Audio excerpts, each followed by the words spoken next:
Can introverts be effective leaders?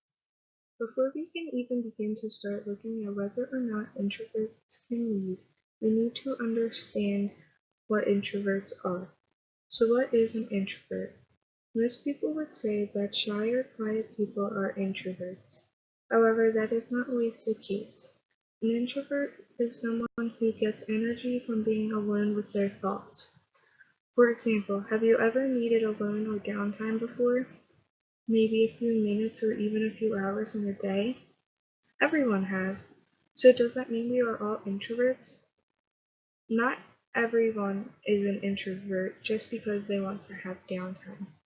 It's on a spectrum, and no one person is completely a true introvert. It all depends on who we are. Now that we have an understanding as to what introverts are, we can begin to assess their qualities, specifically the ones that potentially allow them to become leaders. The first quality of introverts is that they think before they act. When a problem arises, an introvert thinks of multiple solutions and scenarios in order to choose the best one. This allows introverts to provide the best solution because they have thought through each scenario.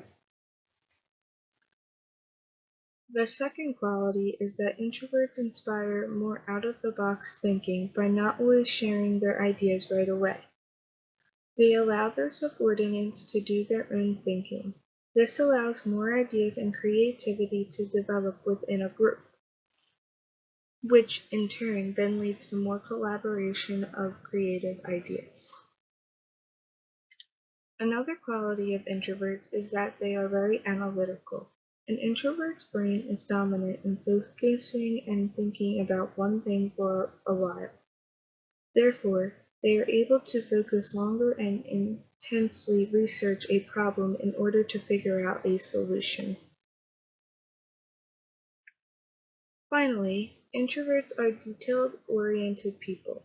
This allows them to be great listeners and get to know their coworkers and subordinates better. Their close attention to detail allows them to be great communicators, which is a key to being an effective leader.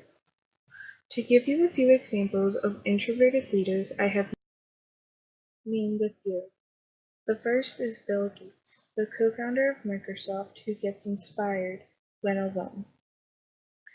However, it has been said that Bill Gates is not a shy guy, even though he was able to come up with a technological, revolutionary idea that changed the game in matters of computers. He is a leader in the sense that he changed the technological advances. The second is Abraham Lincoln, the 16th President of the United States of America, who in the words of Emerson was reserved as a man. Abraham Lincoln liked to keep to himself and not let everyone in America know all his secrets. However, he was still able to lead the entire country into eliminating slavery. The third is Emma Watson, a British actress who has once said she'd rather stay in than go to the clubs. Emma Watson is a celebrity who inspires young girls and is constantly in the paparazzi's eye. However, she has managed to stay true to herself and her introverted ways. The last is Rosa Parks, a civil rights leader in 1955, who has been said was soft-spoken, timid, and shy. Even though she was able to stand up to the government and the American people with her rights, she was introverted and timid. While introverts are not the most outgoing social butterflies, they still have leadership qualities. They are able to communicate in small groups, solve problems, inspire creativity, and make the best decisions. Now that you have heard me explain the leader side of introverts, do you think you could name a few?